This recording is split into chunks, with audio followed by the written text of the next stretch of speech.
La violence a-t-elle une explication biologique ? S'il s'agit d'une spécificité masculine, alors est-ce que, quand les femmes l'exercent, c'est pathologique ?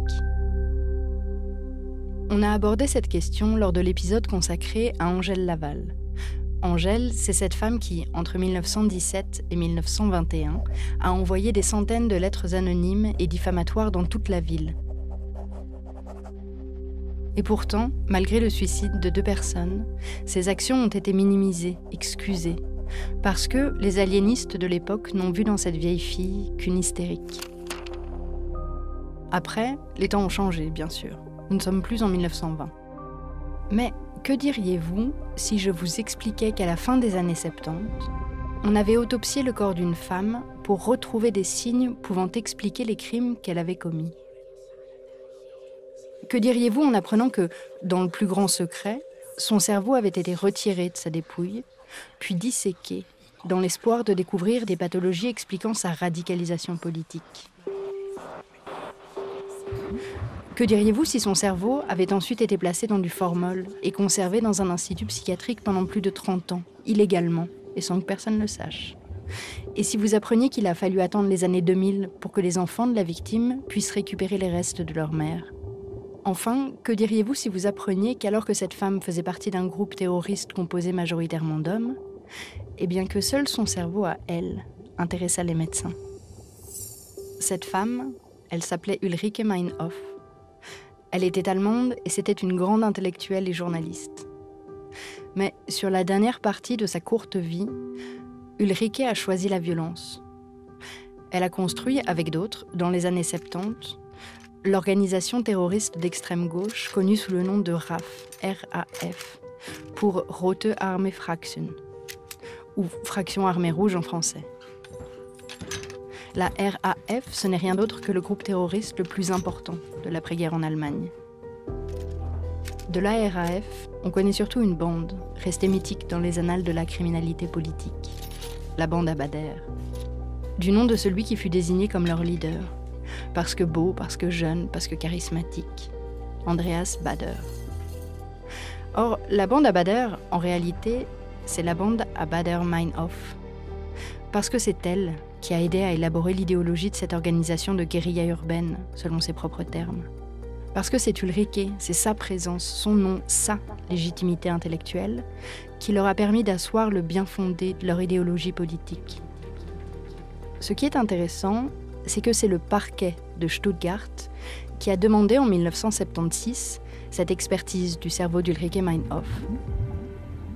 C'est l'institution judiciaire elle-même, donc, qui requiert une analyse pour tenter de trouver une raison, pour tenter d'expliquer la bascule de cette figure de l'intelligentsia de gauche vers la lutte armée. Mais, ce faisant, c'est aussi les idées de cette femme que l'on cherche à décrédibiliser. Si les causes, les principes défendus par Ulrike Meinhof, si sa philosophie, si ses opinions sont issues d'un cerveau malade, alors cette même philosophie, ces mêmes opinions, sont elles-mêmes malades, altérées, moindres.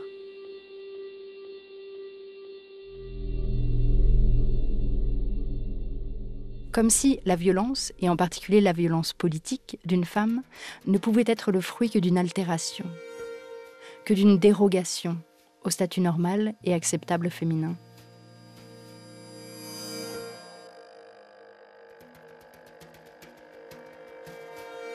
Et avant d'entrer dans le vif du sujet et de débuter à proprement parler cet épisode, je dois admettre qu'avec Ulrike Meinhof, je déroge à l'une des règles de ce podcast, à savoir le fait de s'intéresser uniquement à des femmes condamnées par la justice. Car Ulrike n'a pas, dans les faits, été condamnée par un tribunal. Pour la jeune terroriste, tout est politique. Elle l'avait d'ailleurs écrit en prison, quelques mois avant de se donner la mort. Le suicide est le dernier acte de la rébellion.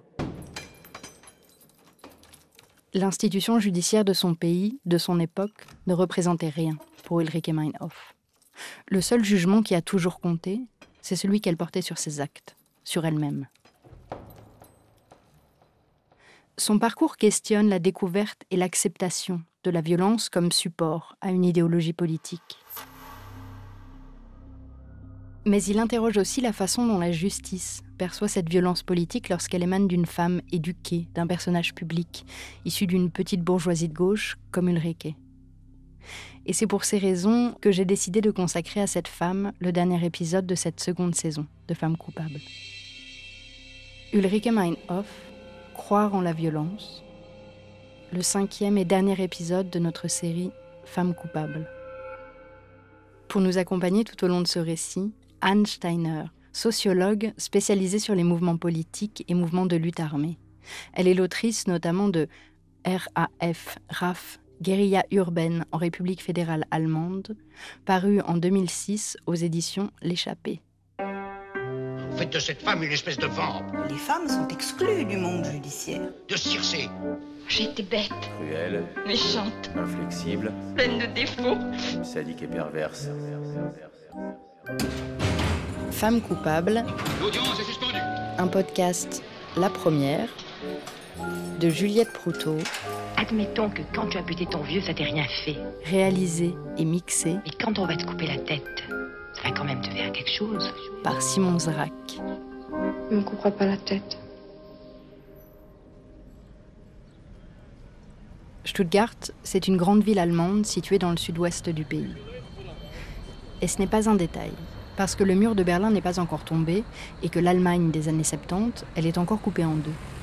Si vous vous rappelez vos cours d'histoire, il y a d'un côté la RDA, la République démocratique d'Allemagne, sous influence soviétique, et de l'autre la RFA, la République fédérale d'Allemagne, sous influence occidentale et surtout américaine. Stuttgart se trouve donc en RFA. Et c'est dans cette ville que s'ouvre le 21 mai 1975 le procès de la bande Abader. La bande Abader, c'est le nom sous lequel on regroupe les 4 accusés. Gudrun Enslin, Jan Karl Raspe, Andreas Bader et Ulrike Meinhof. L'Allemagne est terrorisée par ces noms, en particulier par les 2 derniers. Mais pour des raisons différentes. Le premier, Bader, parce qu'il donne l'impression de n'avoir aucune limite, de ne rien regretter et d'être prêt à faire encore pire s'il en avait l'occasion. Ulrike, elle génère une autre forme de peur. Il y a quelque chose de plus subversif chez cette femme. Comme si, selon toutes les règles morales, sociales, elle n'aurait pas dû se trouver là. Et que sa présence au procès est une incarnation d'une forme de déraillement de la société allemande dans son ensemble. Le procès est à l'image de l'émotion, de la répulsion qu'incarnent ces 4 accusés. Hors norme. Le tribunal, de près de 600 mètres carrés, a été construit spécialement pour l'occasion, juste à côté de la prison. Les 2 bâtiments sont d'ailleurs reliés par un tunnel souterrain d'une centaine de mètres. Voici comment le journaliste Baudouin Bollert résume pour Le Figaro l'ambiance au matin de l'ouverture du procès. C'est un procès extraordinaire qui commence aujourd'hui à Stuttgart. 4 accusés, 2 hommes, 2 femmes. Ils forment le noyau dur de la bande Abader. Partisans d'un extrémisme total, ils font encore peur, même sous les verrous. Les accusés s'apprêtent à être jugés pour plusieurs hold-up, mais surtout pour différents attentats à la bombe qui ont secoué l'Allemagne entre le 29 septembre 1970 et le 7 juin 1972. Ils ont causé la mort de 5 personnes, dont 4 militaires. Le pays est sur les dents. Acte 1. Sous le signe de la guerre, une éducation politique. La trajectoire de vie d'Ulrike Meinhof est intrinsèquement liée à celle de son pays. La guerre et son obscurité ont été omniprésentes dès sa naissance, le 7 octobre 1934, à Oldenburg, tout au nord du pays. 1934, un an après l'accession au pouvoir d'Hitler. Anne Steiner, sociologue et autrice. Au moment justement où se met en... La terreur, on ne peut pas désigner les choses autrement, se met en place.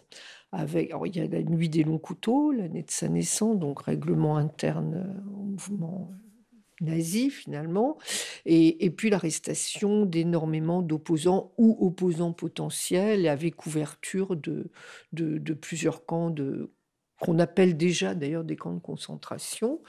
Et voilà, et donc un climat de terreur s'instaure. Les gens qui ne sont pas d'accord avec le régime ne peuvent pas l'exprimer ouvertement. Et beaucoup sont finalement adhèrent quand même, voire deviennent membres du parti par opportunisme ou conviction. Mais c'est un climat très oppressant. Et puis rapidement, évidemment, on marche vers la guerre aussi. Ulrike a une sœur aînée, Wienke, qui a 3 ans de plus qu'elle. Leur père, Werner, vient d'une famille protestante très rigoriste. La mère d'Ulrich s'appelle Ingeborg, et elle est au contraire issue d'un milieu de gauche, plus moderne. D'ailleurs, sa famille à elle n'est pas très heureuse de l'annonce du mariage avec Werner. Ingeborg n'a que 16 ans quand elle rencontre son futur mari, et son père, professeur, aurait voulu que sa fille fasse des études. Elle poussera jusqu'à la Réto, mais comme le dictent les mœurs de l'époque, elle se consacre ensuite à sa famille. Le père d'Ulrike, lui, va faire des études d'histoire de l'art. Il prendra la tête d'un musée, le musée d'Iéna, puisque sa prédécesseuse a été jugée pas assez compatible avec le nouveau régime nazi, à la différence de Werner, qui devient lui un membre du parti. Ulrike grandit donc dans une petite bourgeoisie intellectuelle et relativement traditionnelle. Mais sa vie bascule, une première fois, quand son père meurt. Elle n'a que 6 ans. La mère se retrouve avec 2 petites filles, 9 et 6 ans. Anne Steiner. Elle n'a donc pas fait d'études supérieures et elle n'a pas travaillé. C'est le modèle de la femme allemande au foyer. Et elle va obtenir... Alors, il va y avoir une sorte de baisse de standing, évidemment.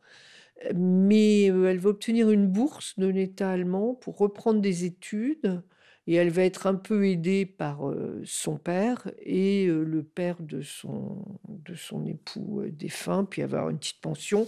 Et elle va prendre, et c'est là que ça devient intéressant, elle va prendre une sous-locataire à l'université. Elle rencontre une jeune fille de 20 ans, une jeune étudiante. Elle a 31 ans, la mère. Et elles vont sympathiser, elle va s'installer comme colocataire pour des questions d'économie. D'ailleurs, les Allemands ont fait ça bien avant qu'on le fasse, nous, les systèmes de colocation. Et puis, une amitié va grandir. Cette jeune femme, Renate Rimek, va développer un fort attachement aux 2 enfants, une forte amitié, peut-être amour, avec la mère d'Ulrich, Ingeborg. Et en fait, les 2 femmes vont élever ces deux enfants. Dès 1939, la guerre éclate sur plusieurs fronts. Donc les pères sont au front, beaucoup meurent, ou sont blessés, sont diminués. C'est une génération un peu sans père. Alors justement, quand on fait les biographies de tous les membres de la RAF, on se dit « Ah, ils ont manqué de père, ils ont manqué de surmoi ». Mais non, parce que tous les enfants allemands, et tous ne sont pas devenus membres de la RAF, ont eu peu ou prou ce destin. C'est-à-dire les femmes ont porté à bout de bras les familles. Très vite, il y a eu quand même les Anglais et les Américains qui ont bombardé le pays, donc beaucoup de bombardements, un climat de guerre. Et la vie n'était pas facile non plus pour les populations civiles allemandes. Ils pratiquaient une forme de solidarité, mais d'abord familiale. Bon, là, c'est un peu plus original, en effet. Et puis, Renate est aussi très jeune. Elle a 14 ans à peine de plus qu'Ulrike. C'est peu. Elle s'inscrit davantage dans une figure de grande sœur, de modèle, plus que de deuxième parent. Les choses se compliquent un peu plus pour les 2 sœurs quand, en février 1949, leur mère meurt. Ulrike a 15 ans. Et la place que va prendre Renate dans la vie de l'adolescente s'avère alors déterminante. Donc, les 2 filles se retrouvent vraiment totalement orphelines. Anne Steiner. Et c'est cette très jeune femme, quand même, qui va les prendre en charge, devenir leur tutrice. Alors, le parcours politique de Renate Rimek, il a longtemps été un peu méconnu, parce qu'elle l'a embelli. Bon, déjà, une fois que l'Allemagne a été occupée par les troupes alliées et russes, alors elles sont passées toutes les 2, elles sont sorties en vitesse de la zone qui allait devenir la zone d'influence soviétique. Et après, bien sûr, il y a eu des enquêtes. Les Russes faisaient des enquêtes, les Alliés faisaient des enquêtes, et elle a gommé les traces de son adhésion au parti nazi. Parce que Renate Rimec a adhéré au parti nazi en 1941 et fait sa thèse avec un professeur nazi et antisémite, raciste. Et sa thèse, d'ailleurs, avait ses connotations. Alors, on ne peut pas non plus la juger complètement. Il n'y avait pas de toute façon tous les professeurs disponibles.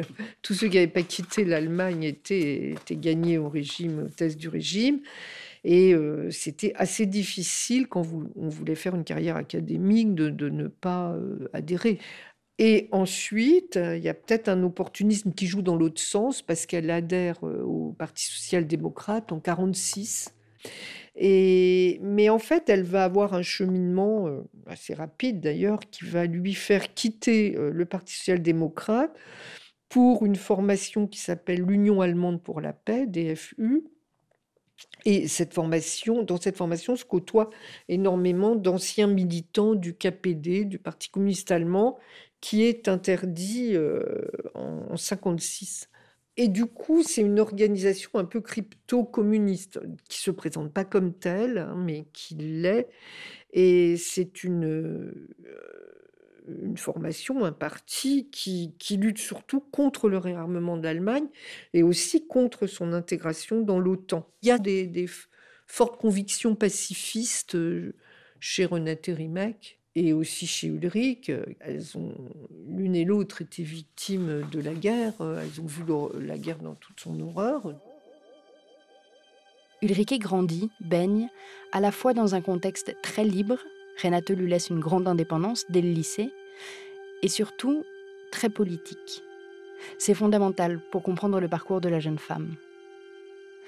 Elle commence donc à militer très tôt, dès la fin du lycée et son entrée à l'université. Nous sommes en 1955 et la jeune femme entame des études de philosophie, de sociologie et de pédagogie dans l'université de Marbourg. En 1957, elle part dans l'université de Münster et participe à la création, dans cette université donc, du comité étudiant pour une Allemagne anti-atomique.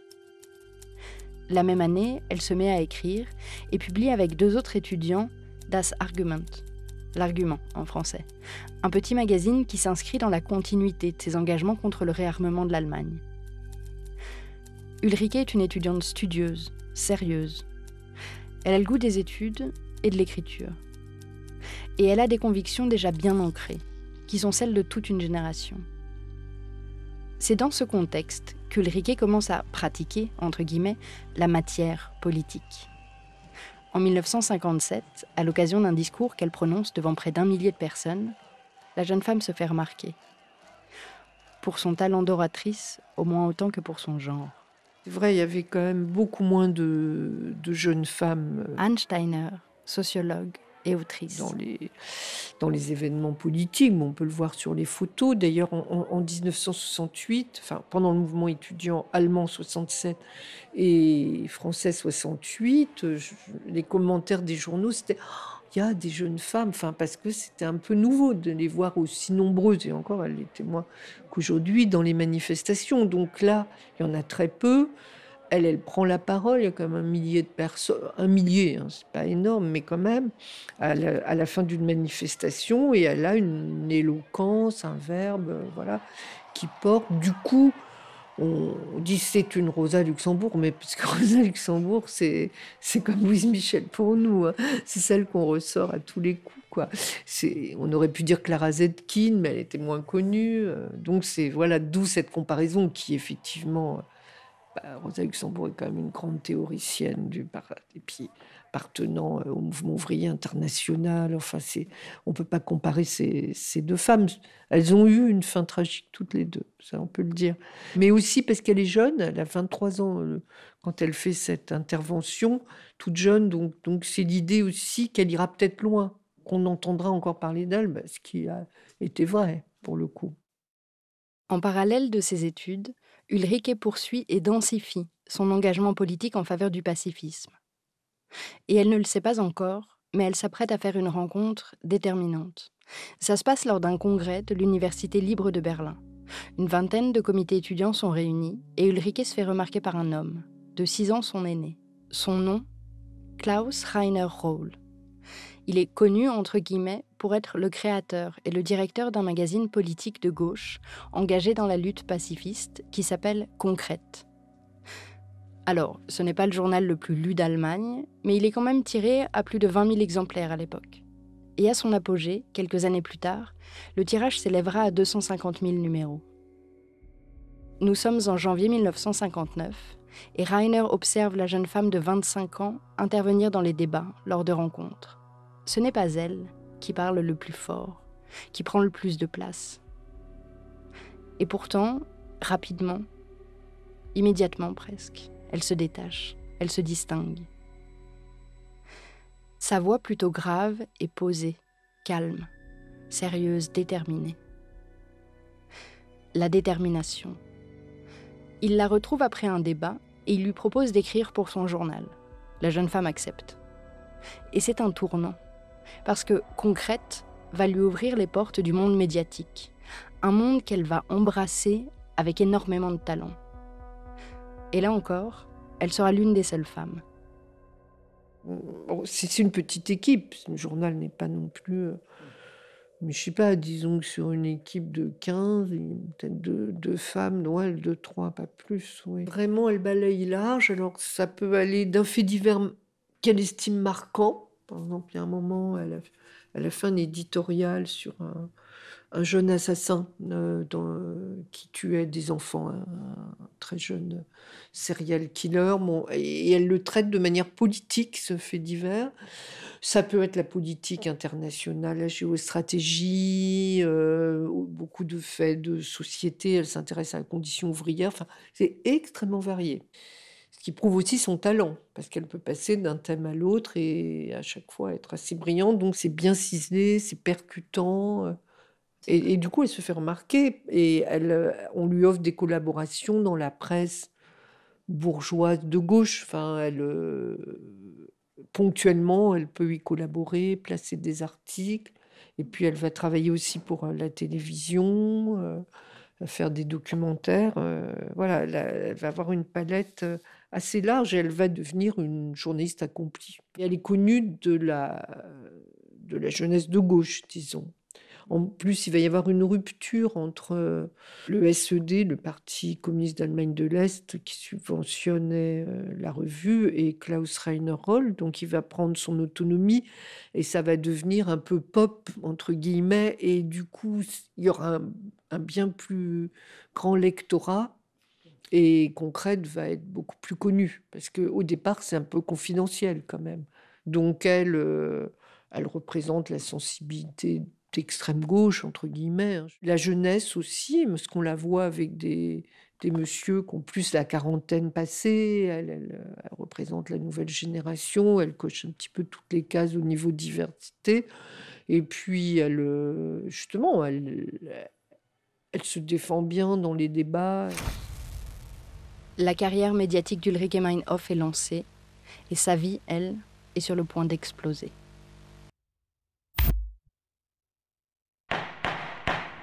Acte 2. Découvrir la violence.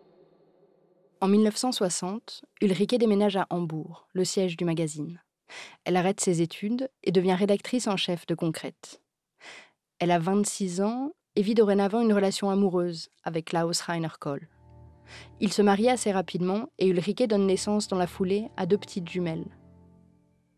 Et si la jeune femme finit par mener une vie assez confortable d'intellectuelle de gauche dans une maison cossue de Hambourg, ses opinions politiques, quant à elles, ne cessent de s'affirmer, pour ne pas dire de se radicaliser.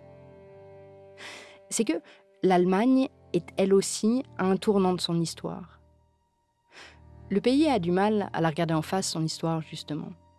Les lois d'amnistie d'après-guerre ont permis à un très grand nombre de fonctionnaires, par exemple, qui avaient adhéré au parti hitlérien, de rester en poste. Dans les années 60, l'administration allemande compte donc encore beaucoup d'anciens nazis. En 1967, à l'occasion d'un débat à la télévision sur le déclin de l'autorité morale, Ulrike déclare « Nos parents ont perdu leur crédibilité en s'identifiant au national-socialisme. L'Église catholique a perdu sa crédibilité en se réfugiant dans le national-socialisme. Le patronat a aussi perdu crédibilité et autorité ces 100 dernières années à cause des conditions atroces utilisées pour développer l'industrie. Ceux qui représentent l'autorité ne sont plus crédibles. La guerre du Vietnam constitue aussi un enjeu politique fondamental en Allemagne. Car depuis la fin de la Seconde Guerre mondiale, à la différence de la Belgique, de la France ou de l'Angleterre par exemple, l'Allemagne héberge un très grand nombre de casernes et de bases de l'armée américaine. Sans parler que, dans un contexte de guerre froide, la présence américaine en RFA est extrêmement pressante, pesante. Beaucoup de jeunes Allemands ont l'impression que leur pays sert de marchepied aux ambitions hégémoniques des États-Unis. Plus largement, les combats d'Ulrike s'inscrivent dans une lutte à grande échelle, internationale, contre l'oppression colonisatrice et capitaliste. À partir des années 1960-1965, les jeunes Allemands s'emparent de ces sujets. Les mouvements de protestation étudiante se structurent, à coups de manifestations importantes. Et Ulrike prend ces mouvements très au sérieux, tant ils s'inscrivent dans les causes auxquelles elle croit. Elle écrit par exemple en 1968 « Protester, c'est dire « je n'aime pas ça ». Je n'aime pas ça. Résister, c'est en finir avec ce que je n'aime pas. Protester, c'est dire « je n'accepte plus cela ». Résister, c'est faire en sorte que plus personne ne l'accepte. Les étudiants ne se préparent pas à la rébellion. Ils sont engagés dans la résistance. Imprégnée de ses années universitaires et de son éducation avec Renate Rinnek, Ulrike croit encore dans l'action non violente. Mais cette conviction va s'étioler tout au long de la décennie 1960, à mesure que la contestation étudiante se développe et que la répression se durcit. C'est d'abord la mort d'un étudiant en 67. Anne Steiner, sociologue et autrice. Lors d'une manifestation de protestation contre la visite du Shah d'Iran. Et puis, en 68, le 11 avril 68, Rudi Dutschke, qui est vraiment la figure proéminente du mouvement étudiant allemand, le leader, en plus que c'est la presse qui fabrique un peu les leaders. Bon, il est très charismatique, donc il polarise l'attention, on voit son image partout. Et Rudi Dutschke devient ami avec Ulrich et il est victime d'une tentative d'assassinat par un jeune ouvrier d'ailleurs qui lui tire dessus. Ça va déclencher un mouvement de colère, notamment contre le géant de la presse Springer, qui possède une grande partie de la presse allemande, régionale, nationale, et notamment le fameux quotidien Bild, qui ne cesse d'entretenir un climat de lynchage, on ne peut pas dire autrement, à l'égard des étudiants. Et il y aura des manifestations du coup très violentes avec des incendies de bâtiments de cette presse, des camions aussi assurant la livraison. Comme les manifestations vont devenir extrêmement violentes, elles vont être extrêmement réprimées, il y aura énormément d'arrestations, des étudiants vont être interdits d'université. Des avocats comme Horst Mahler frappés d'interdiction professionnelle. Et ça va évidemment produire une forme de radicalisation. Et puis il y a un décret du Parlement sur des lois d'exception. Après la tentative du jeune leader étudiant, en 1968, Ulrike écrit « Les balles tirées sur Rudi ont mis fin au rêve de la non-violence. Qui ne s'arme pas meurt. Qui ne meurt pas est enterré vivant, dans les prisons, les maisons de rééducation, dans les trous des cités satellites. » Ulrike ne questionne plus l'intérêt de la violence. Elle l'approuve. Elle la légitimise. Lors des manifestations contre la tentative d'assassinat de Rudi Dutschke à Pâques, une foule immense a, pour la première fois, franchi la limite entre la contestation verbale et la résistance physique. On est passé de la contestation à la résistance. Mais ça n'a pas été efficace. Ce qui est arrivé se reproduira. Les rapports de pouvoir n'ont pas changé.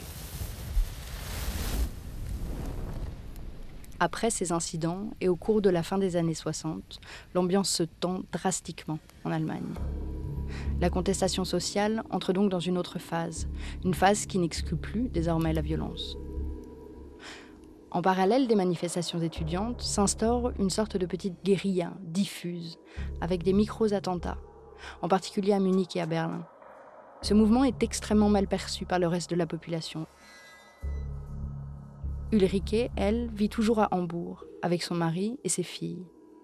Mais elle fait des allers-retours réguliers à Berlin pour suivre l'évolution des protestations.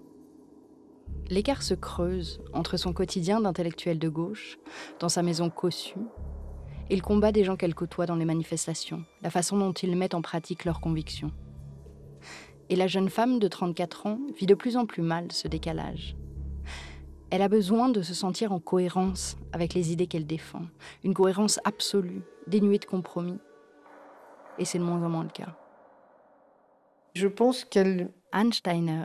que c'est une personne extrêmement intègre, qui souhaite vraiment la fin du capitalisme et de son cortège d'injustice, d'inégalité. Il y a la guerre du Vietnam qui pèse beaucoup sur l'engagement de cette génération. Elle souffre un peu même de ces émissions de télévision. Elle accepte des invitations sur les plateaux télé parce qu'elle dit que c'est une façon de faire connaître ses idées. C'est un acte de propagande à un public bien plus vaste que le lectorat de Concrète, mais qu'elle a l'impression d'être un petit guignol révolutionnaire. Donc il y a une souffrance, une sorte de schizophrénie là-dedans. Elle écrit dans son journal intime: Obtenir des émissions de télévision, être écoutée, fait partie de mon métier de journaliste et de socialiste, étendant mon influence au-delà de Concrète. Le monde qui m'a ouvert l'accès à ce rôle ne correspond que très partiellement à mon être et à mon désir, car il revendique mes idées comme les idées d'un guignol, m'obligeant à dire en souriant des choses qui ont pour moi, pour nous tous, une importance mortelle, de les dire en grimaçant, comme sous un masque. Et ainsi la distance, le décalage avec sa vie privée, semble insurmontable. Et de même, sa vie riche, quand même, cette aisance, lui pose probablement un peu problème. Et il va y avoir des désaccords d'ailleurs avec son mari, parce qu'elle va vouloir que des gens de Berlin et actifs dans le mouvement étudiant intègrent l'équipe du journal. Et il y aura des désaccords au niveau de l'avenir de Concrète. Au niveau de la politique, ils n'ont pas exactement les mêmes idées, il est moins subversif qu'elle.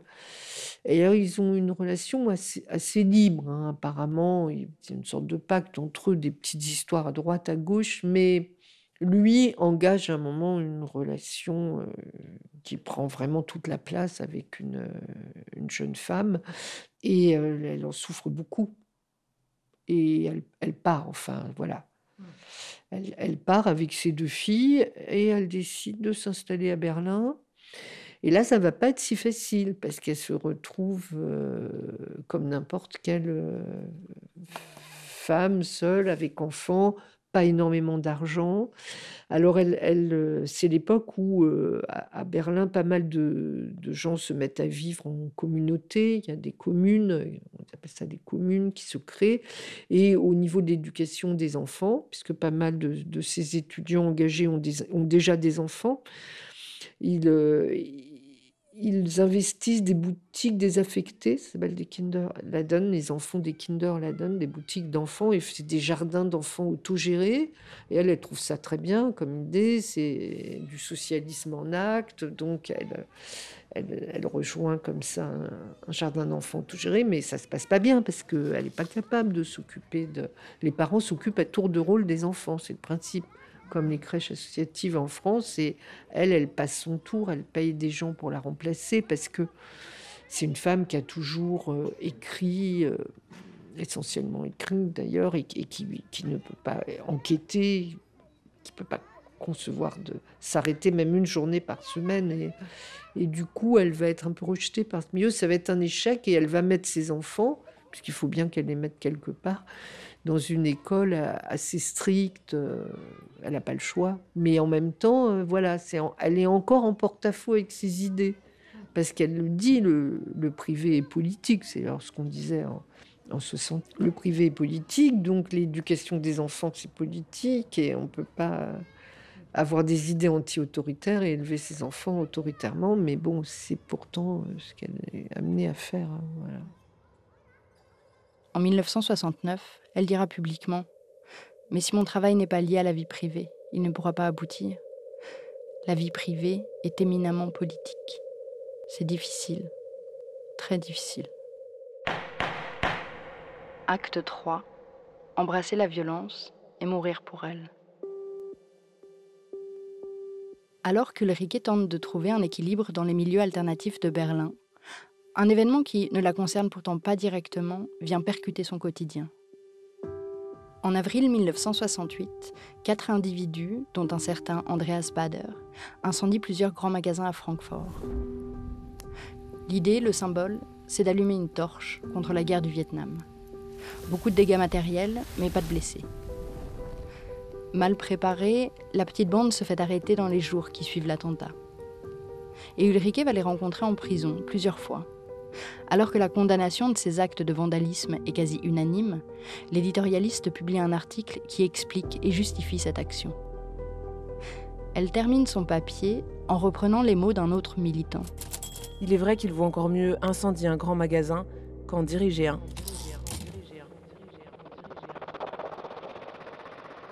La messe est dite.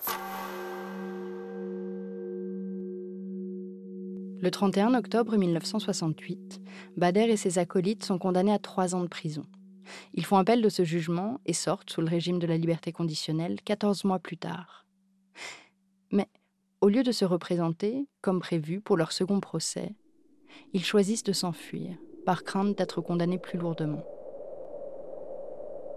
Et donc, Anne Steiner, sociologue et autrice. Bader et Henslin vont se retrouver à Berlin, vont retrouver Ulrich Meinhof, Horst Mahler et d'autres personnes, et ils vont constituer un embryon de groupe de lutte armée.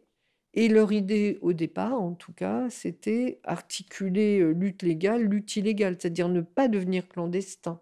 Et Andreas Bader va être, lors d'un contrôle routier, appréhendé, arrêté. Et là, va venir l'idée de le libérer, alors qu'il lui restait pas énormément de mois de prison à purger. Et c'est d'ailleurs elle qui va jouer le rôle clé dans l'histoire, parce que elle se procure auprès d'un éditeur un contrat. Il leur fait un contrat pour qu'elle écrive un livre avec Andreas sur la jeunesse délinquante. C'était ça, ou les politiques éducatives par rapport à la jeunesse délinquante, je ne sais plus exactement, mais ça concerne ce thème. Et du coup, le système allemand est quand même assez libéral, parce qu'on autorise Andreas Bader à retrouver Ulrich Meinhof, évidemment encadré par 2 policiers, dans une bibliothèque de sciences sociales de Berlin.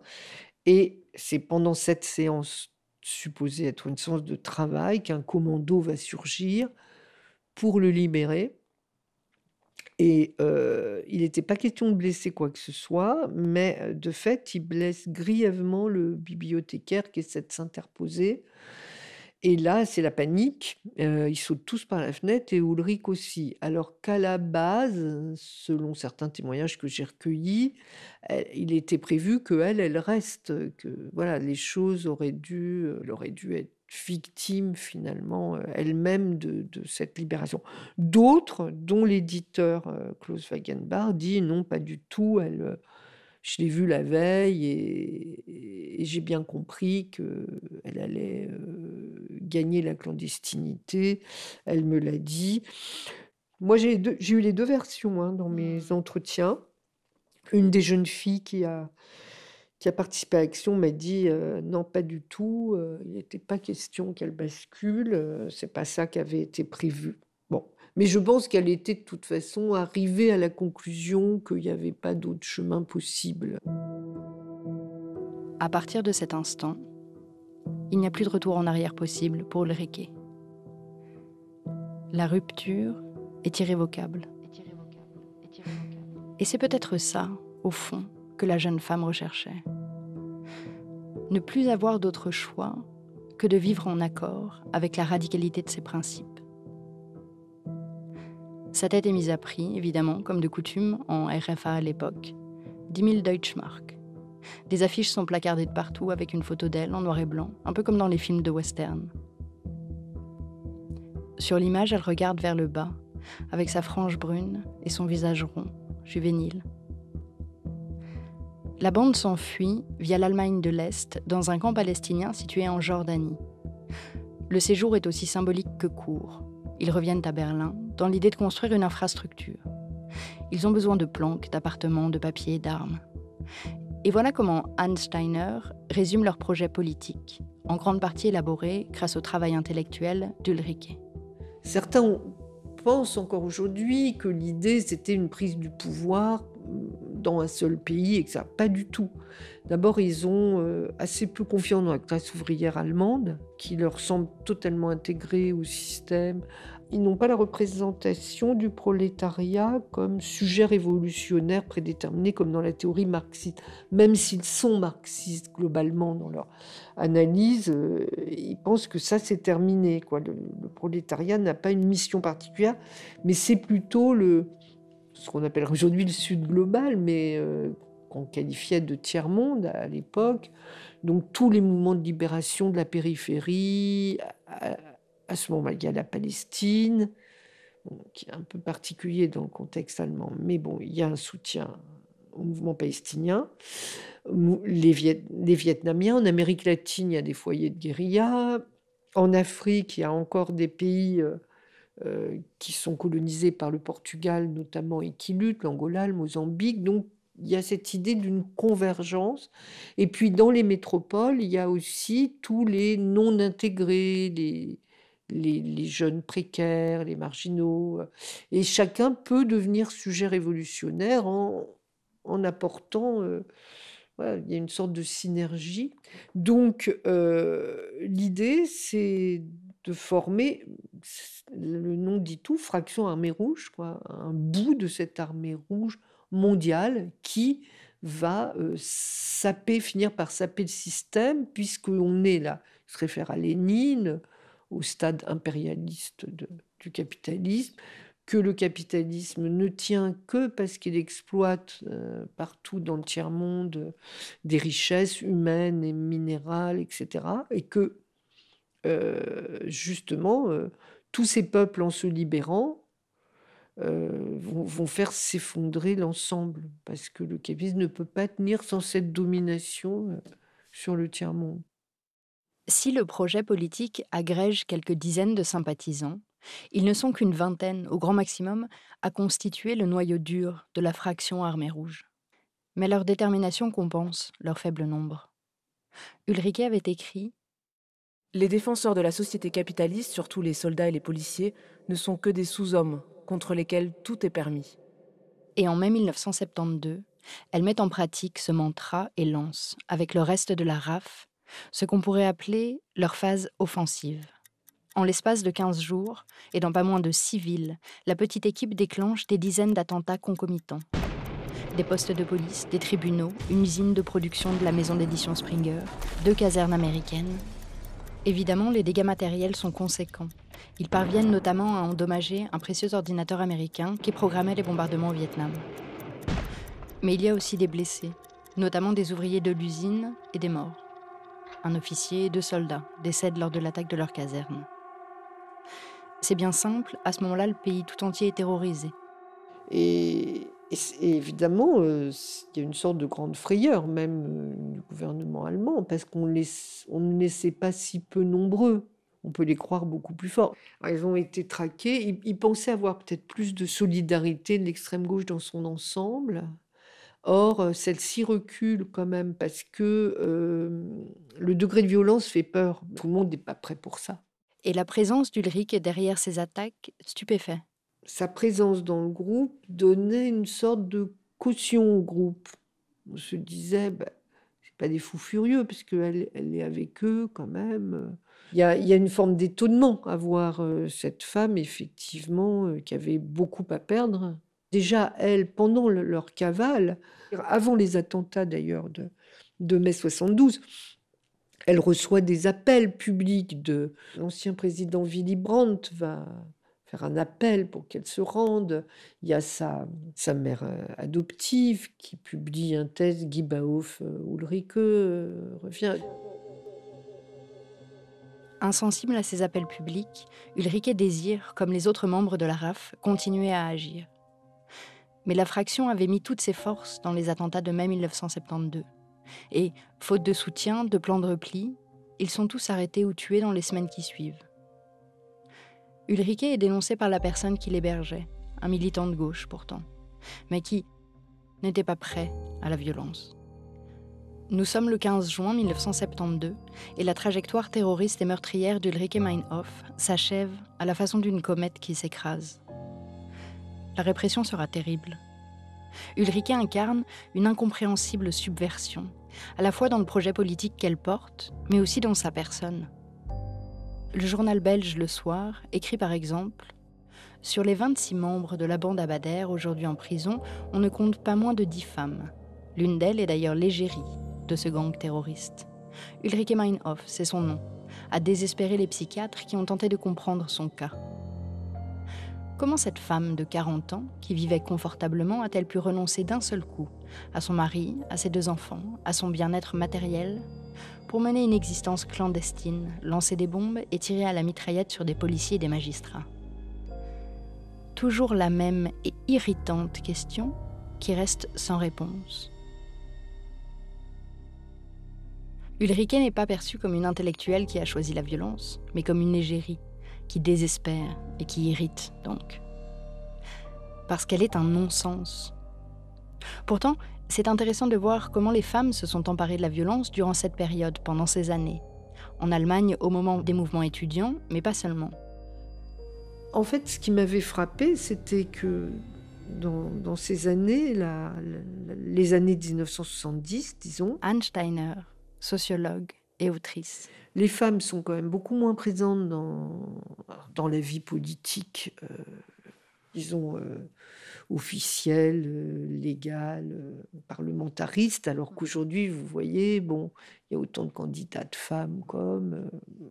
elles étaient moins présentes dans les partis. Si vous alliez à une réunion de la LCR, ancêtre du NPA, les communistes révolutionnaires, il y avait quand même beaucoup plus d'hommes que de femmes. Mais par contre, dans tous les mouvements violents, elles sont très présentes. En Amérique latine, elles sont dans les mouvements de lutte armée. En Italie, il y a beaucoup de femmes parmi les brigades rouges. En Allemagne, la fraction armée rouge. Voilà. Quand il y a de la violence, il y a souvent des femmes. Mais après, évidemment, on les voit sur les images.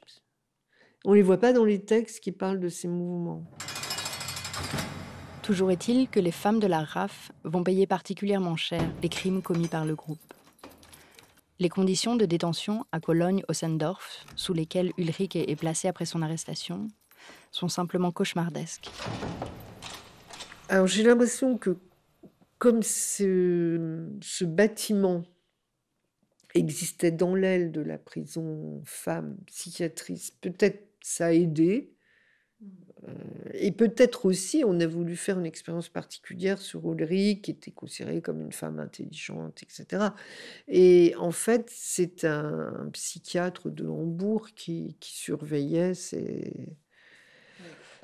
comment dire, ce protocole, voilà. Bon, mais il y a eu très très vite des protestations, des avocats, il y a eu des comités de soutien aux prisonniers, beaucoup de conférences de presse, et la pression a été telle que finalement ces conditions ont cessé. Et c'était d'autant plus... Alors pour les hommes, c'était de l'isolement complet, mais juste de l'isolement, qui était même à peu près l'équivalent des QHS qu'on avait en France à la même époque, quartier de haute sécurité. Mais c'est peut-être plus choquant en Allemagne, parce que de manière générale, les conditions de vie dans les prisons étaient plus cool en Allemagne qu'en France. Il y avait depuis longtemps les parloirs où on peut se toucher tout, alors qu'en France, pas du tout. Voilà. De toute façon, oui, ça choquait plus parce que les prisons allemandes étaient moins terribles que les prisons françaises. Les prisonniers ont fait plusieurs grèves de la faim pour protester contre leurs conditions de détention, et à un moment, ils obtiennent d'être regroupés à la prison de Stammheim, une prison toute neuve à Stuttgart, dans la banlieue de Stuttgart. Et là, ils vont être mis 5 d'entre eux à un étage avec porte des cellules ouvertes pendant la journée, possibilité de se voir, etc.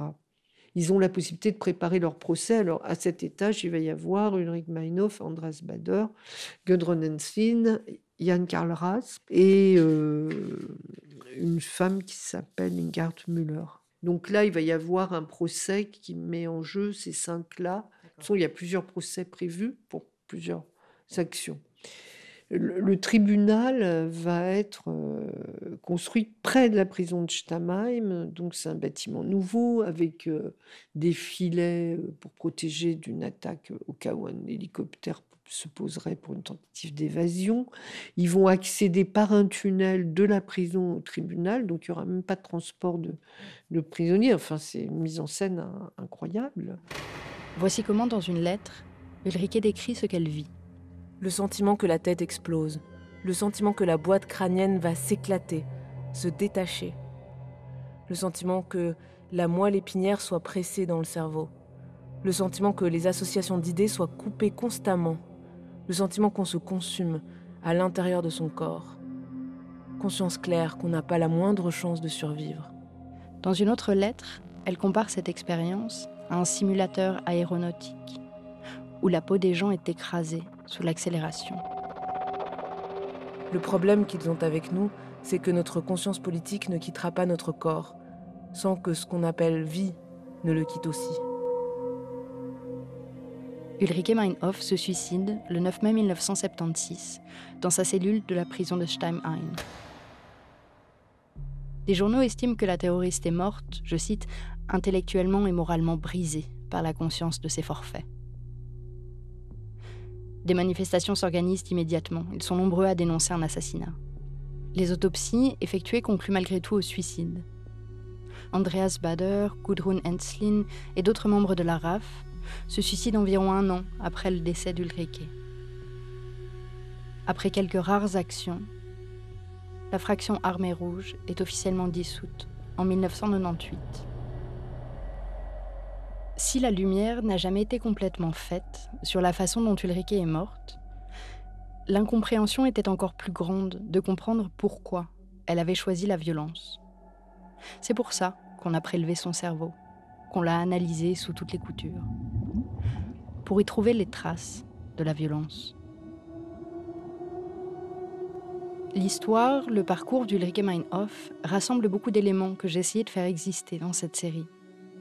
Elle met surtout en avant ce qui réunit tous les procès dont on a pu parler dans Femmes coupables. L'incompréhension de la violence des femmes. Une violence qu'on minimise, qu'on instrumentalise, qu'on essentialise, ou qu'on ridiculise même. Comme en témoigne le dossier spécial, édité par le journal Le Soir Illustré en avril 1976. Son titre ?